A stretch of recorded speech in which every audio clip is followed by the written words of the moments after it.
In front of 10 million live viewers, Jasmine Crockett leaned forward beneath the studio lights and accused the nation of feeding its power with the hunger of its poor. Her voice didn't shake. It struck. Across the table, Whoopi Goldberg met her words with the stillness of a woman who had outlived empires, but not the weight of silence. They came from two different wars. Jasmine, armed with fresh scars and numbers that screamed from budget spreadsheets. Whoopi, cloaked in decades of survival, where truth had to wear a smile to be heard. But just when it seemed like respect might survive the tension, the clip aired. A private moment. Jasmine, off camera, questioning whether the women who opened the doors ever really wanted others to walk through them. The room collapsed into silence. One woman fought for the future, the other fought for her place in history, and between them, in that unbearable quiet, stood a country forced to choose what kind of truth it could live with. Because this isn't just a talk show. It's where legacy collides with urgency.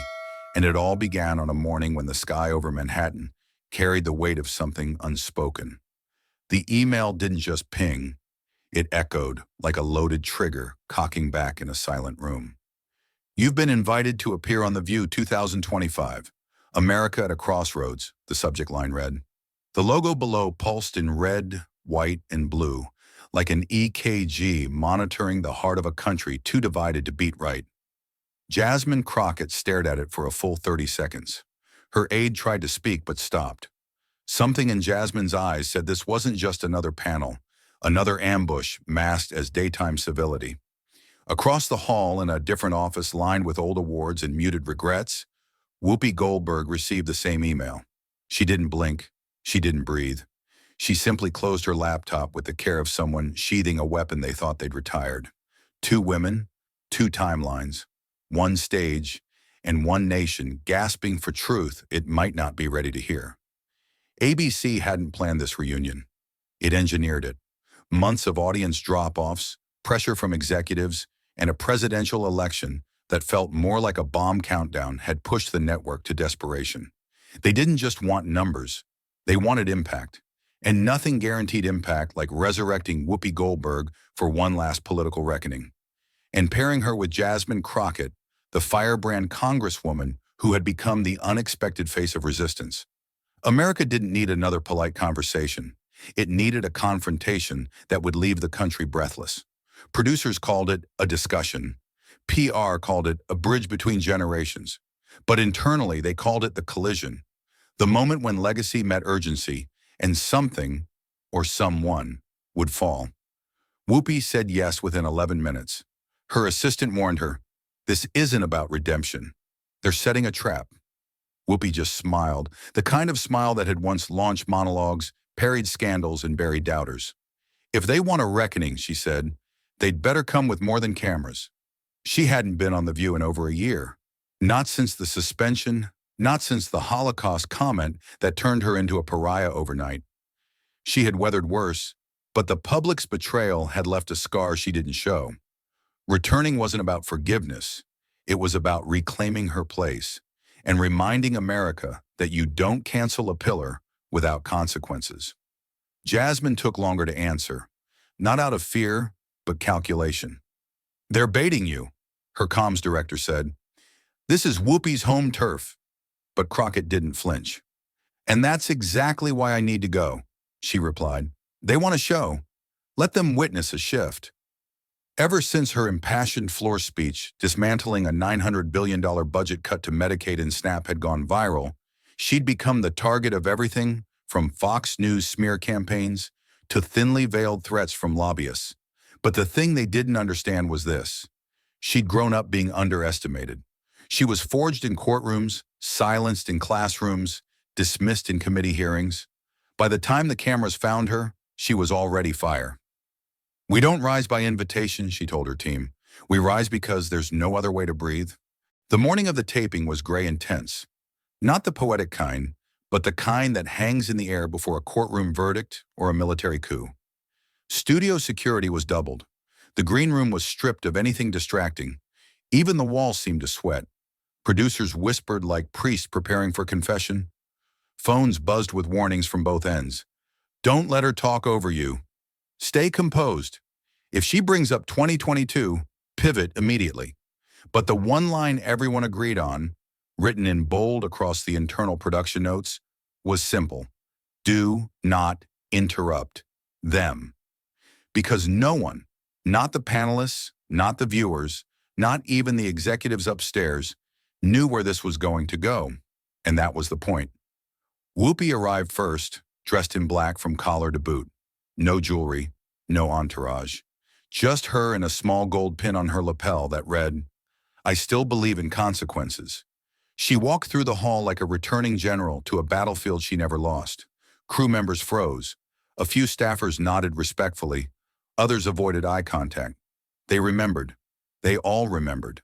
The suspension, the outcry, the debate over what could be said, who could say it, and what it meant when even icons were no longer safe.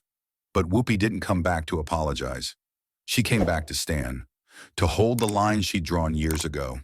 That truth was messy, uncomfortable, and absolutely necessary. Jasmine arrived 10 minutes later. No bodyguard, no glam team, just a leather folder tucked under her arm and a pair of eyes that scanned every shadow. She wore navy, not black, a deliberate distinction. She wasn't here for mourning. She was here for reckoning. One producer offered her tea. She declined. "You'll want to be warm," the woman offered gently. Jasmine simply said, "I don't plan on staying cold." As she walked to the holding room, she passed an old poster on the hallway wall, a montage of the view's greatest moments. There in the center was Whoopi holding court, laughter frozen mid-frame. Jasmine paused, looked at it, then whispered under her breath, "Let's make a new one." By 10 a.m., every major news outlet had set up live tracking coverage. Social media was already ablaze. Crockett versus Goldberg. Respect or rebellion? Hashtags trended before either woman spoke a word. In the studio, the host fidgeted. Joy Behar kept rereading her intro cards. Sunny Hostin muttered legal disclaimers to herself. Even the floor manager, a Vietnam vet with nerves of steel, quietly crossed himself. And just before the cameras rolled, a stagehand muttered what everyone was thinking. 2 generations, 1 stage, and a nation holding its breath to see who stands tall when the lights go red. The lights in the green rooms weren't flattering. They were surgical, bright enough to reveal every line, shadow, scar. There was no music, no laughter, no background murmur of interns gossiping over cue cards. Just the electric hum of silence and the distant clatter of heels and camera rigs outside the soundproof doors. Jasmine Crockett sat perfectly still in the far-left makeup chair, her back straight, her breath measured. In her lap, a dossier marked Emergency Budget Memo, SNAP Medicaid Cuts, District 13 Impact. She didn't read it. She scanned it, line by line, like a soldier reviewing maps before battle. Behind her, a stylist applied foundation with hands that trembled slightly, not from fear, but reverence. "Congresswoman, you've got perfect skin," she whispered. Jasmine didn't answer. Her mind was already 3 floors up, under the stage lights, across from a woman who once symbolized everything she aspired to, and now everything she needed to challenge.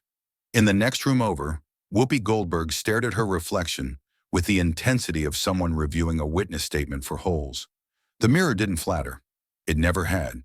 It told the truth about age, about fatigue, about how many fights it takes to keep a seat at a table that was never built for you.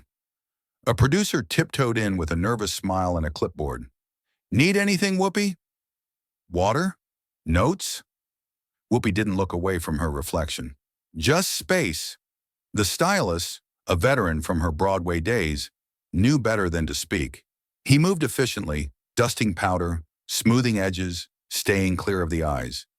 Because the eye were doing their own work, not watching makeup, watching the monitor across the room, where Jasmine's green room feed played in a small muted frame. "She's calm," the stylist offered. "She's calculating," Whoopi muttered. "She's me, 30 years ago, but with fewer reasons to doubt herself." And then softer. "That's dangerous." They didn't share a stylist. ABC said it was for logistics. Everyone else knew the truth. It was strategy. Whoopi's glam team was heritage, Broadway tested, television trained, built on years of loyalty. Jasmine's was newer, sharper, handpicked from DC's media unit, trained to make policy look presidential. In their respective mirrors, two black women prepared for the same battlefield, with different weapons, one with lived legacy, the other with lived hunger. The stylists never met. They didn't have to. The contrast was the message. Jasmine adjusted her blouse slightly and caught a glimpse of a framed photo near the far corner of the room. It was tucked beside an old curling iron and a laminated Emmy lanyard. She leaned in. The image was faded but unmistakable. Whoopi, years younger, standing next to Maya Angelou. They were laughing, not posed, not polished, just raw, radiant joy. Jasmine froze. Her mother used to keep that same photo on the refrigerator, next to overdue bills and prayer notes. "That's how black women survive," she used to say, "by laughing with someone who knows the weight you carry before you speak a word." Jasmine didn't smile. She looked away, because survival wasn't enough anymore. Not for this generation. Outside the door, a junior staffer accidentally dropped a tray of tea, the crash jolting both rooms. Jasmine didn't flinch. Whoopi closed her eyes for 2 seconds. Not from fear, but fatigue.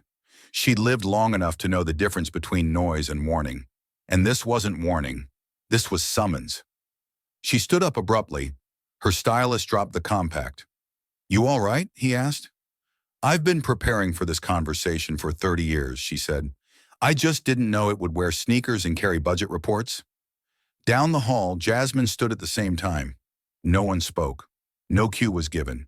And yet they moved, almost in sync, toward the same stage, carrying two different pasts and one shared burden. Being black women in a country that loved to parade them, but rarely listen. As they approached the corridor leading to set, the hallway lights flickered. Not theatrically, but like the building itself held its breath. Crew members parted like waves. Neither woman looked at the other, not yet, but their energies met halfway down the hall, like two storms reading each other's winds. A makeup assistant tried to offer last-minute touch-ups. Both declined. "You don't put polish on protest," Jasmine said. "You don't soften truth," Whoopi added. Neither meant to echo the other, but the crew noticed. So did the producer, gripping her headset like it was a rosary. In the control booth, a voice cracked over the intercom. "They're both coming down now." The director blinked. Jesus. The stage manager checked the clock. 9:56 a.m. 4 minutes to broadcast. 4 minutes until two generations of fight, survival, disappointment, and defiance would collide in front of America. But in that hallway, beneath the weight of legacy and the pressure of optics, time felt like it had stopped. No sound, no motion.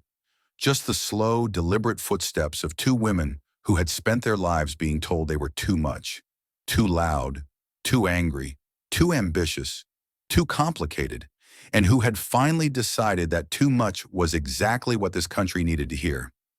The hallway behind stage 3 was cold. Too cold. Not by accident.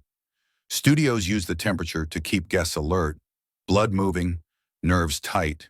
It worked. Jasmine Crockett stood near a cracked mirror lined with fading tape marks and mascara stains from anchors past. She wasn't nervous. She was calculating, parsing through sound bites, anticipating pivots, tightening rhetorical loops like knots on a rope bridge.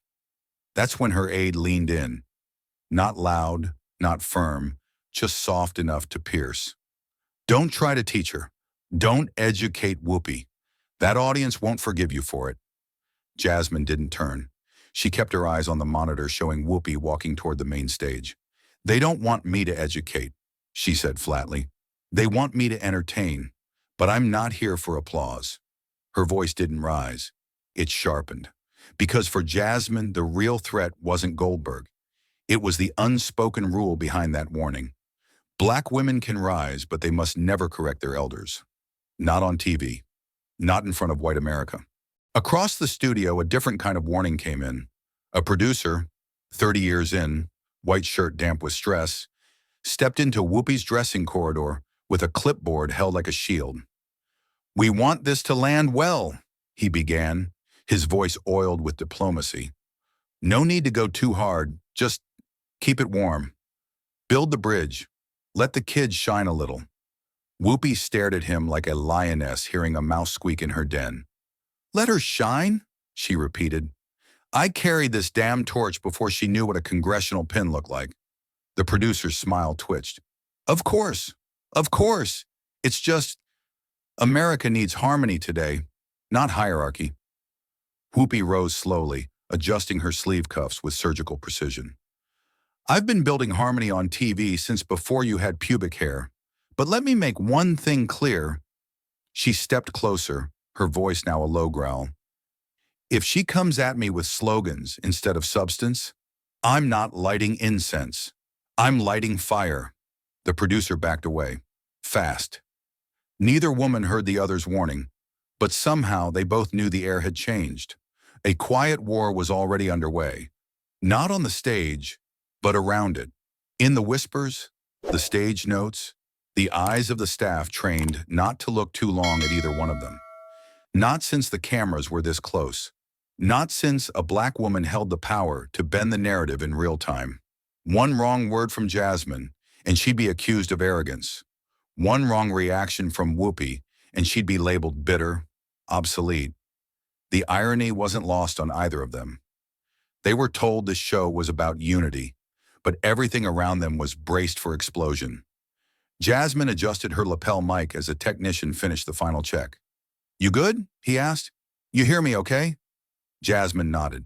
Loud and clear, she said, though she wasn't talking about the mic. She could hear everything, the buried tensions, the unsaid rules, the quiet hope that she would slightly misstep, just enough to become content instead of conviction. Just enough for the media to frame it, young firebrand fumbles in front of veteran legend. She knew that game, knew it from law school debates rigged with condescension, from policy meetings where she was always introduced last and interrupted first, from headlines that used passionate when they meant too black to be palatable. Whoopi, meanwhile, sat at the edge of the stairs to the stage, sipping lukewarm coffee. She didn't need caffeine. She needed stillness. Every second in silence was a second to sharpen the blade.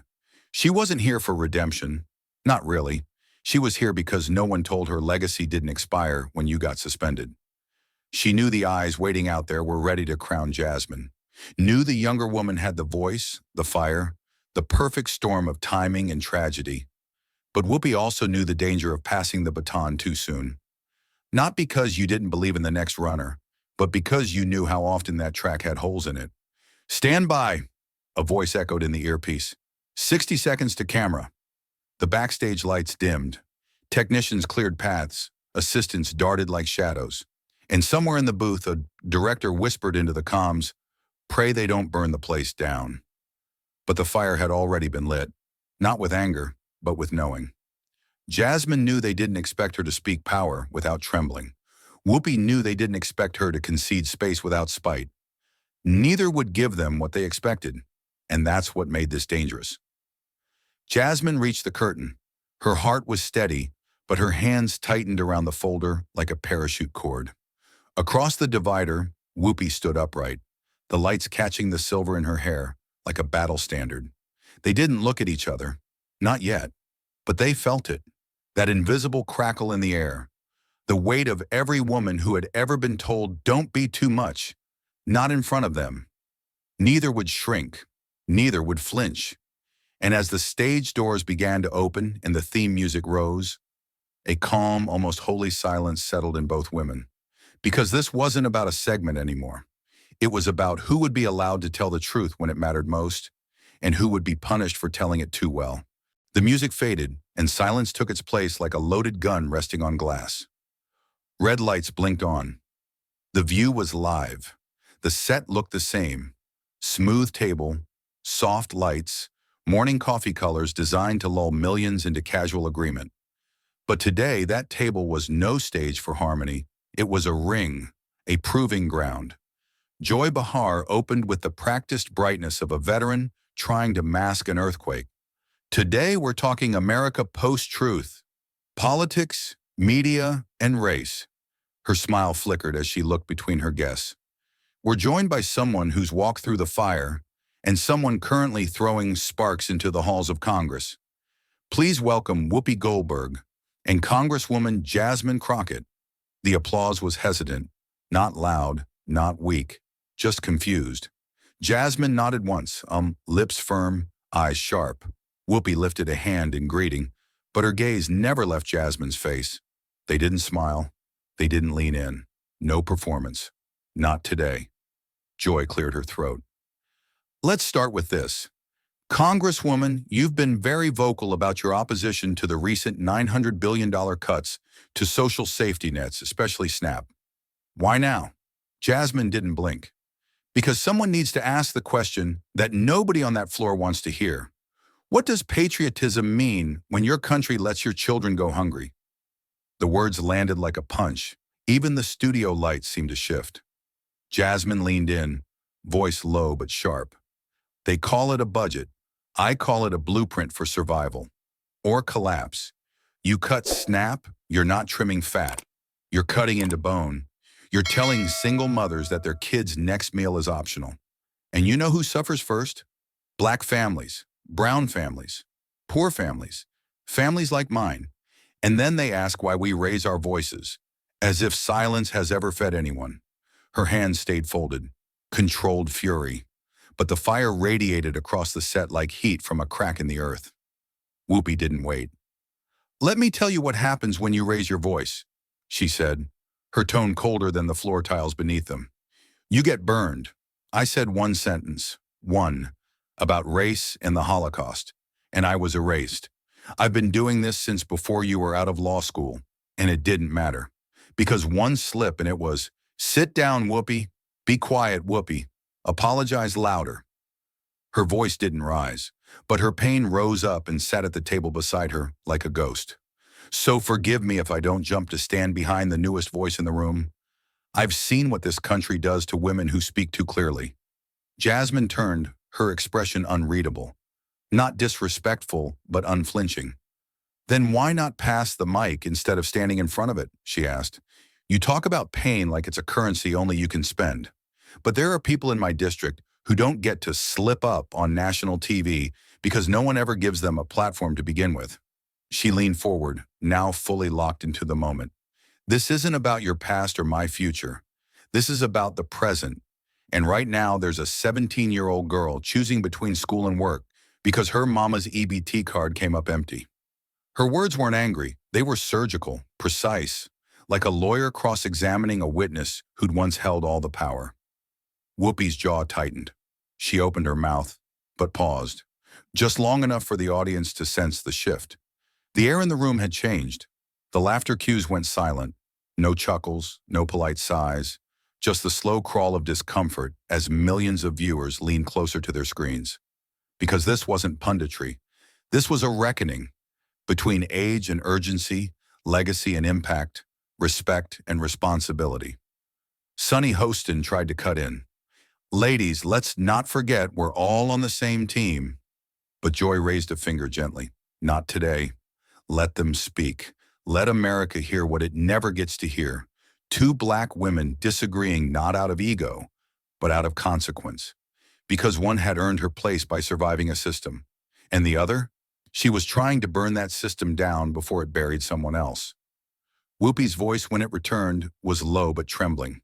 You think I never fought those same fights? She said. You think I didn't beg for policy when all they wanted was punchlines? Don't mistake silence for surrender. Sometimes we whisper because we're too damn tired of shouting and watching nothing change. But Jasmine didn't flinch. And sometimes we shout because we've watched too many people die while others whispered. The audience didn't clap, couldn't. The moment was too heavy, too real. Two women, neither backing down. One built from decades of struggle wrapped in fame. The other forged in courtrooms, protests, and the blood of broken policies. And in between them, a table, a camera, and a country that had never known how to listen unless someone bled first. The camera didn't move. Neither did the air. It hung between them, brittle and waiting to break. Whoopi inhaled slowly, her fingers pressing into the edge of the table like she needed to steady something. Herself, maybe. You think I haven't tried to burn this place down before? She said, not loud, not performative, but with the quiet exhaustion of someone dragging chains no one else can see.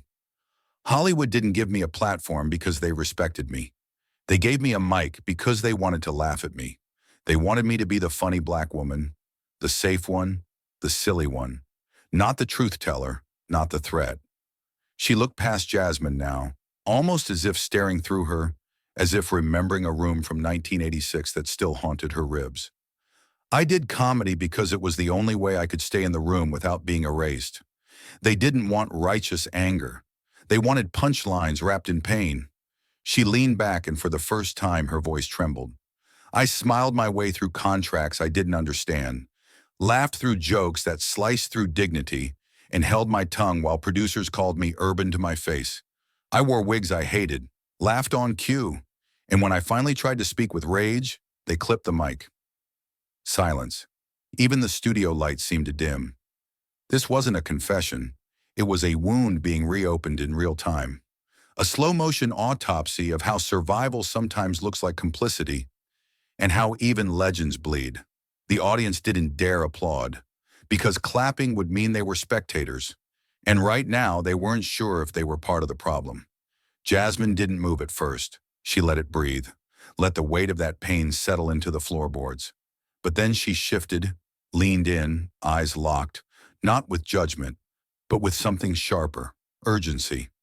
I honor what you survived, she said, but the same system that tried to laugh you off the screen is now starving children in my district, and the cameras aren't laughing anymore. They're silent. They don't even look. Her voice was calm, but behind it was steel. You paved the road. I'm not denying that. But we can't keep waiting for the world to catch up.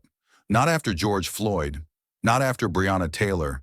Not after watching our communities get picked apart and renamed Progress. Whoopi blinked, the breath catching behind her eyes. Jasmine's tone didn't flinch. My generation doesn't have 40 years.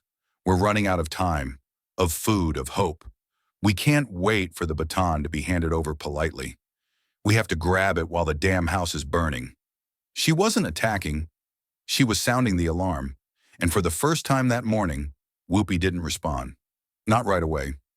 Not because she didn't have word, but because Jasmine had just spoken the one thing no elder ever wants to hear. We no longer have the luxury of reverence. The audience felt it. The shift. The subtle quake of a titan pausing. Not because she'd lost, but because she'd just seen a reflection of everything she'd fought to become, and everything she had unknowingly blocked. The show's music cue blinked, warning the segment was over. But no one moved. Not the panel, not the crew. Even Joy Behar didn't dare clear her throat, because history was unfolding, not in a headline, not in a soundbite, but in real time, between two women who loved their people too deeply to lie about what it cost to speak. And one of them had just learned, survival is not the same as progress. Jasmine didn't look at the audience. She looked past them, into something only she could see. Her voice didn't rise, it dropped, like thunder rolling low across a silent field before the lightning strikes. My mother loved you, Whoopi, she began. She kept a VHS of Ghost in the cabinet even when the VCR stopped working. Wouldn't let us throw it out. Said it was sacred. The words didn't come out rehearsed. They came out raw, like someone trying not to cry in front of a room that doesn't deserve to see it. She called you the moment, said you were the first black woman on screen who didn't ask for permission, who just was. Jasmine paused, voice cracking but never breaking. She watched you win that Oscar and wept like she'd just seen Harriet Tubman walk across the stage. Whoopi's mouth parted, slightly, barely. The audience didn't move, not a breath, not a murmur. The set was no longer a studio. It was a confessional. Jasmine continued, her fingers tightening around the rim of her water glass. But when she got sick, when the tumors showed up on the scans and we couldn't afford to keep her at the hospital, that love changed. She looked down, jaw set, shoulders rigid. The insurance we applied for denied her because she didn't qualify. Medicaid was overbooked. Her chemo appointments were every 6 weeks, when they should have been every 6 days. The camera zoomed in slowly. Jasmine didn't blink. She died on a stained mattress in our living room, holding my hand. Not because the cancer was unbeatable, but because the system made sure she never stood a chance. Gasps filled the room. Some choked back, some audible. Jasmine didn't let them distract her. Her next words sliced through the silence like a scalpel. And before she died, she told me, "Whoopi was my hero once, but heroes don't stay heroes if they don't fight for the people who cheered them on." She turned her head slowly toward Whoopi, her expression unshaken. That broke something in me. Not just because I lost her, but because I realized that silence isn't neutral. It's a vote. And sometimes, legends cast it too quietly to hear, until it's too damn late. Whoopi's eyes glistened. Not tears, not yet, but the tremble was there. Her fingers curled inward, nails pressing into her palm. There were no cue cards for this, no clever retort, just the weight of a truth too human to rebut. She opened her mouth once, closed it, swallowed, then did nothing, because there was nothing left to defend against grief weaponized by truth. The audience didn't clap, couldn't. Applause would have felt obscene. The room was locked in stillness, suspended in the aftermath of something irreversible. Even the stage lights dimmed, as if the building itself understood that something sacred had been said. The producers didn't cut to commercial. They didn't dare. This wasn't just television anymore. This was testimony, and everyone present had just been summoned as witness. Jasmine leaned back slightly, her breath measured. She wasn't breaking. She was rising, in silence, on the bones of everything she'd lost. She hadn't come to the show to be validated. She came to remind the room, and the nation watching, that behind every woman who goes viral is a woman who buried someone the system forgot. "If I sound angry," she said, voice dropping once more, "it's because I am. Not at you, Whoopi, but at the distance between what you mean to the world and what you meant to my mother when she needed you most." The silence held. It didn't crumble. It deepened. Because for the first time since the camera started rolling, no one could find footing. Not the hosts, not the network, not even Whoopi Goldberg. It happened so slowly, it didn't feel real at first. Like a glitch in time. Whoopi Goldberg, the immovable monolith of daytime TV, reached for her glasses with hands that had delivered decades of monologues, jokes, and firestorms. She didn't just remove them. She set them down like a relic, like armor being unfastened in front of an army that no longer felt like an enemy. Her eyes were bare now, and suddenly she wasn't a legend or a brand or a panelist. She was just a woman sitting beneath lights that were too bright, in a moment that cut deeper than she had ever expected to bleed on live television. "You know something?" she said quietly, and the mic picked up the gravel in her throat like a second voice trembling beneath the first. "I haven't cried in 10 years. She didn't blink, didn't look down. Her eyes locked with Jasmine's, and this time there was no judgment, no defense, no power game, just presence. Not when they canceled me, not when they dragged my name through Twitter, not when people I fed turned their backs. I didn't cry then, because I didn't believe they deserved my tears." Her voice cracked, and a single breath hitch turned into a pause that rippled across the room. "But today," she placed a hand flat against the table, "today I want to cry, not because you're wrong, but because you're right." The impact hit like a soundless explosion. The studio didn't breathe. You could hear the hum of the camera gears shifting as they slowly pushed in on Whoopi's face. Not for ratings, but for reverence. She wasn't performing. She was surrendering. Surrendering to the weight of years she thought were behind her. To truths she had helped unlock, but had never spoken aloud. To a new voice that wasn't replacing hers, but reminding her what hers had once sounded like before the world forced it to grow quiet to survive. In the second row, a woman gasped and pressed a hand to her mouth. Tears welled in the eyes of more than one producer behind the glass. Sunny Hostin wiped her cheek silently. Joy Behar stared forward, her mouth slightly open, lips trembling, words forming but refusing to land. Her cue card slipped from her hand and floated to the floor, untouched. And Jasmine, she didn't move, didn't smile, didn't lean forward. She simply let Whoopi feel.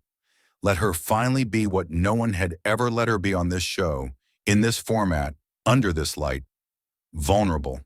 And in that stillness, in that raw unraveling, Jasmine's silence said more than any victory ever could.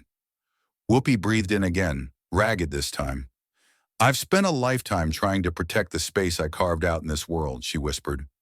"I didn't know that in guarding it so tightly, I might have blocked others from entering."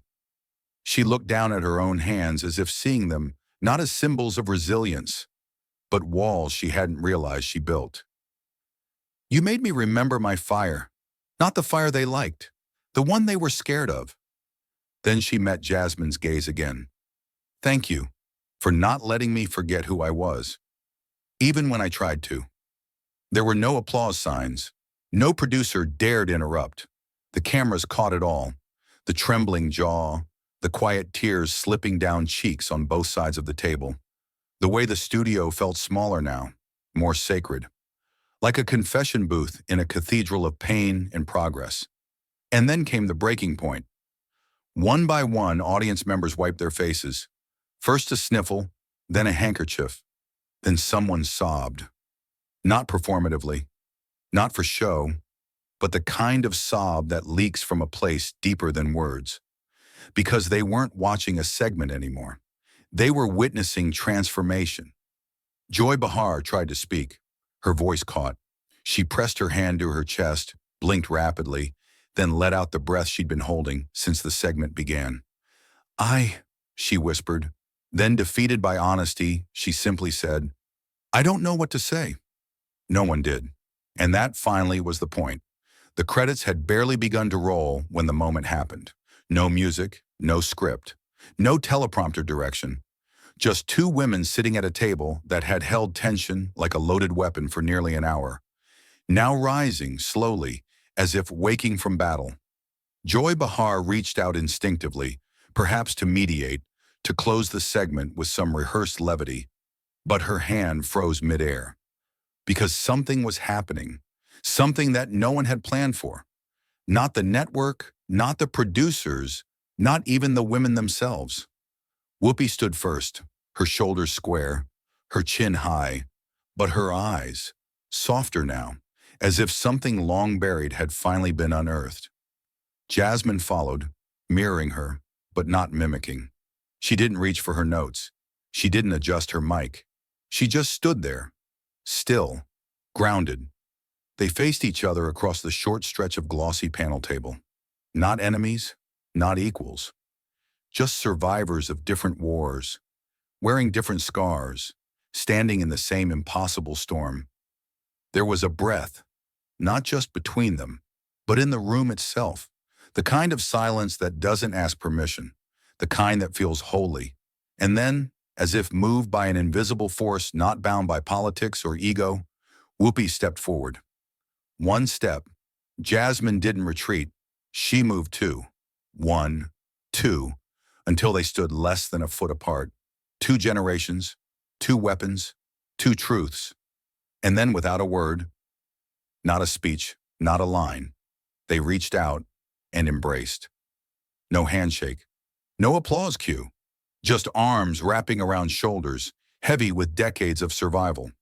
It wasn't stiff, it wasn't polite. It was full body, unarmored, devastating in its intimacy. Whoopi's hand gripped the back of Jasmine's blazer like she was holding onto a daughter she never had, or the version of herself who once believed the world could change faster than it ever did. Jasmine's face pressed into Whoopi's shoulder, her eyes closed, not in weakness, but in rest. Like for 1 second, she could finally stop fighting. And in that second, the cameras didn't just capture history, they felt it. The audience didn't cheer. Not yet. They watched, stunned, as if something too fragile for noise had settled over them. Behind the camera wall, a producer removed her headset and wiped both cheeks. The floor director lowered his clipboard. "Let it roll," he whispered. "All of it. Because some moments rewrite the rules. Some moments erase scripts. And this one, this embrace, was bigger than television. It was something the country didn't know it needed until it saw it unfold, frame by frame. And then came the wave.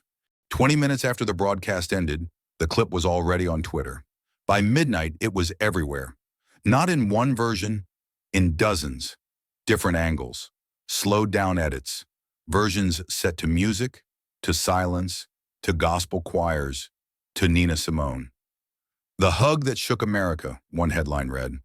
Another, not a clapback, not a cancel, just a hug that cut through it all.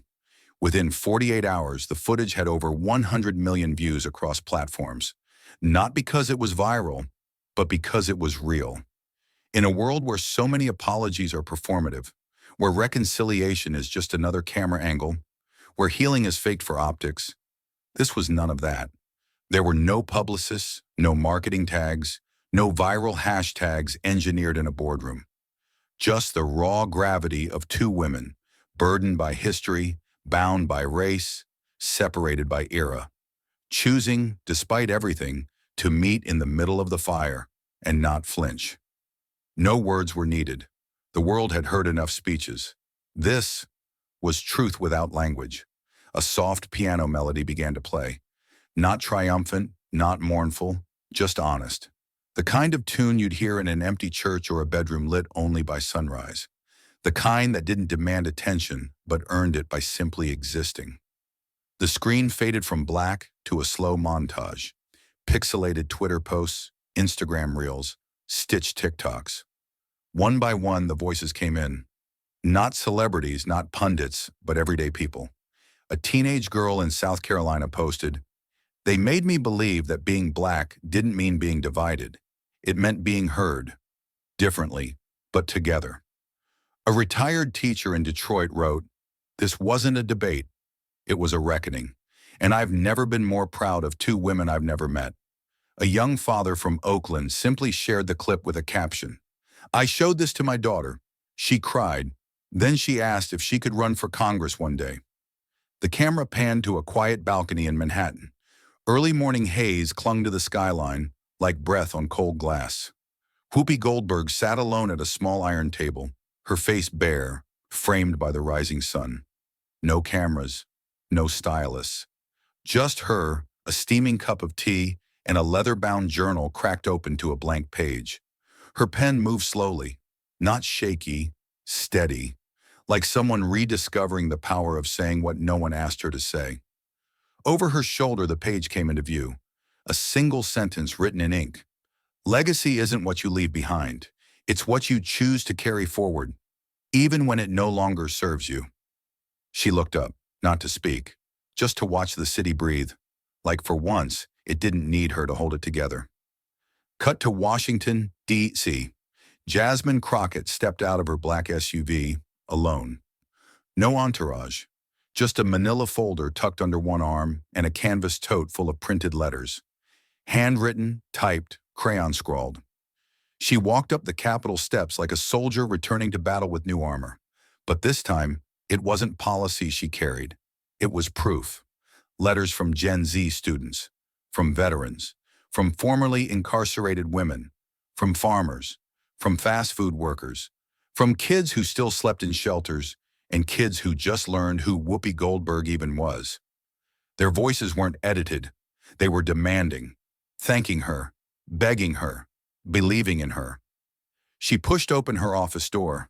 Her aide asked, "Where do we even begin?" Jasmine smiled. "We don't. They already did. We just follow." The piano softened. The screen faded again, this time into grainy black and white stills from the episode. Not the confrontation, not the fire, but the embrace, freeze-framed, eternal. The hug with no caption, the silence with no branding. It lived now in classrooms, in speeches, in the space between generations who had once watched each other with suspicion and now with something closer to faith. And then the final voiceover. Not Whoopi, not Jasmine. A new voice, measured, female, strong, young. They didn't speak the same way, but today they spoke the same truth. They came from different storms but carried the same sky. And for once, the nation listened. Then silence again. And finally, as the screen faded to black, the last line delivered by Jasmine's voice, spoken over nothing but the soft breath of the world waking up. "We may not speak the same way, but today we said the same thing. We are here, and we will not be silent." The screen stayed black, and the silence, this time, didn't feel like an end. It felt like a beginning. They said nothing as the screen went black, but the silence didn't mean the story was over. It meant it had just begun. Not in headlines or hashtags, but in dinner table conversations, late-night journaling, and quiet reflections from those who had, for too long, chosen to look away.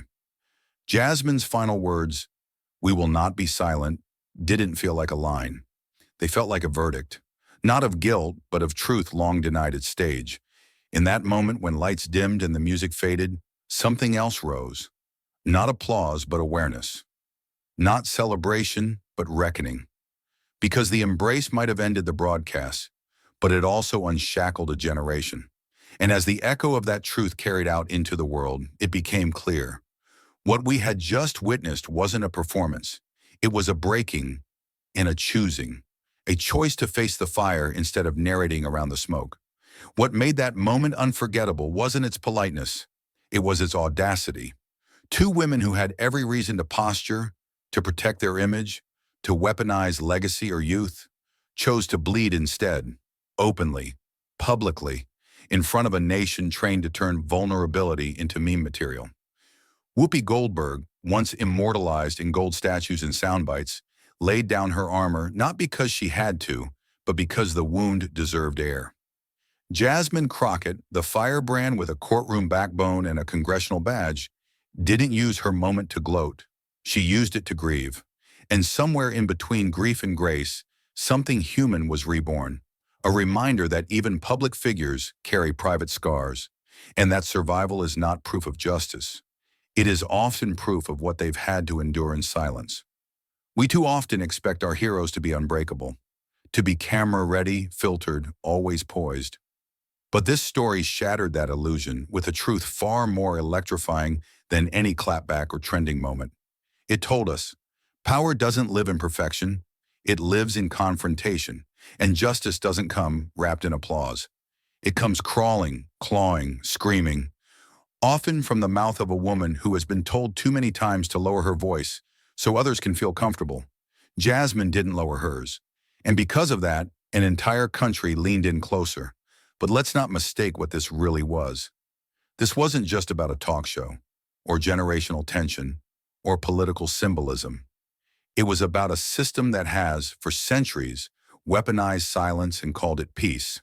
A system that asked Black women to be strong but not angry, vocal but not confrontational, present but never centered. Jasmine didn't ask to flip that script. She refused to read from it. And in doing so, she held a mirror up to an entire society that claims to want change, but flinches when change comes dressed in truth instead of decorum. And still, even in that moment of raw power, Jasmine wasn't met with immediate celebration. There were smirks, headlines that softened her words to fit narratives, quiet murmurs from pundits who called her emotional, as if emotion wasn't the most honest currency in public discourse. But what they didn't understand is that emotion isn't weakness, it's evidence. Every tremble in her voice was a data point, every pause, a citation. Every tear unshed was a footnote of injustice, long documented in hearts and hospital records and eviction notices. What Whoopi did in response was just as vital. She made room, not symbolically, tangibly, by stepping back, by listening without interruption, by saying, "You're right." In that sentence lived every protester silenced on the mic, every junior staffer passed over for a white intern with less experience, every daughter who watched her mother die because paperwork mattered more than pain. That sentence was not a concession, it was a release. And in it, Whoopi gave us something we rarely get to see. Not just a public figure growing, but yielding. Not for optics, for justice. Still, let's be honest, that kind of truth comes at a cost. Jasmine Crockett will face backlash. She'll be called divisive, radical, ungrateful. There will be edited clips taken out of context, think pieces dripping with condescension, and donors quietly backing away. Because that's how systems protect themselves. Not with guns, but with erasure, with rewriting history while it's still happening, with reminding a Black woman that for every spotlight moment, there is a shadow waiting to swallow her name whole. But here's the thing they never account for. That same spotlight also illuminates. And once you've seen the truth, the way it moved across Jasmine's face as she spoke of her mother, the way it trembled in Whoopi's voice as she laid her burden down, you can't unsee it. You can't go back to the quiet. You can't pretend you didn't witness history simply because it made you uncomfortable. And maybe that's what change really is. Not comfort, not clarity, but confrontation. The kind that rewires how you sit at dinner, how you vote, how you interrupt someone, or don't. In the days that followed, they tried to package it. Editorial boards called it a healing exchange. Networks clipped it into highlight reels. But none of those edits could contain what really happened. Because it wasn't clean, it wasn't polished, it was alive, messy, sacred. The kind of moment that doesn't ask for applause, it asks for accountability. And that's the difference, that's the legacy. So what do we learn from it? We learn that sometimes the most revolutionary thing a person can do is refuse to go silent when silence is what's expected. That vulnerability, real, shaking, inconvenient vulnerability, is a form of protest more terrifying to the powerful than 1,000 shouted slogans. That empathy is not weakness, it is strategy. And that justice isn't won by the loudest voice in the room, but by the one who dares to speak when the room already decided what it wanted to hear. And perhaps most of all, we learn this: that Black women, in boardrooms, on ballots, behind podiums, are not monolithic. They are multitudes, fire and water, legacy and invention, silence and storm. And when they rise, they don't rise alone. They rise holding each other, even after decades of being told there's only room for one. It's important to acknowledge that while this story draws from real-world dynamics, it is a dramatized narrative meant to reflect broader truths rather than document specific events. The characters' words and decisions are constructed to highlight ongoing issues of race, power, and gender in media and politics. Not to represent any one person or outcome precisely, but the message, the emotion, the reckoning, that is very real. And if it made you uncomfortable, that's not by accident. That's by design. Because change doesn't begin in applause. It begins in silence that refuses to stay silent. And if you're still here, if you felt that silence, if you carried those words long after the screen went dark, then maybe this story wasn't just a story. Maybe it was a mirror. Maybe it was a match. Maybe it lit something in you that refuses to go back to sleep. Because injustice doesn't clock out when the credits roll. It lingers. It festers in policy. It echoes in hospital bills, eviction notices, denied applications, and empty plates passed between quiet hands.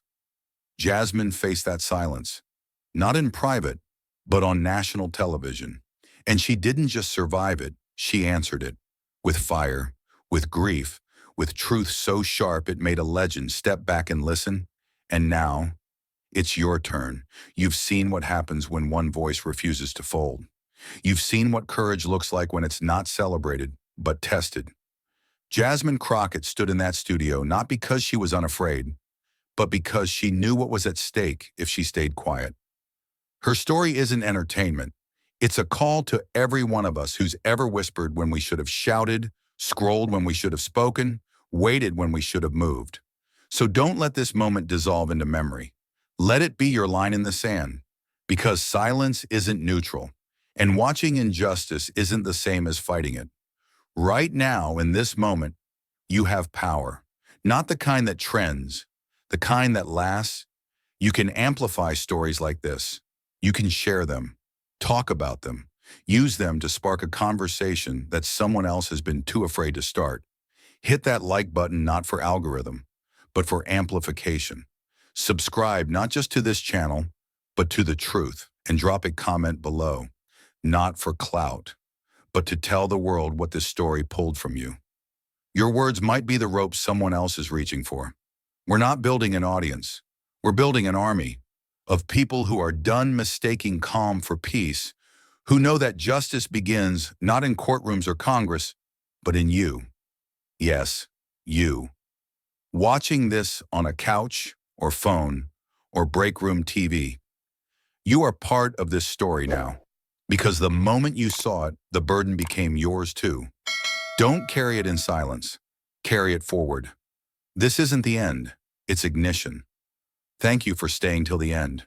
Your time, your heart, your presence matters more than you know. If this story spoke to you, speak back. Like, subscribe, and leave a comment. Let's keep this conversation and this fight alive.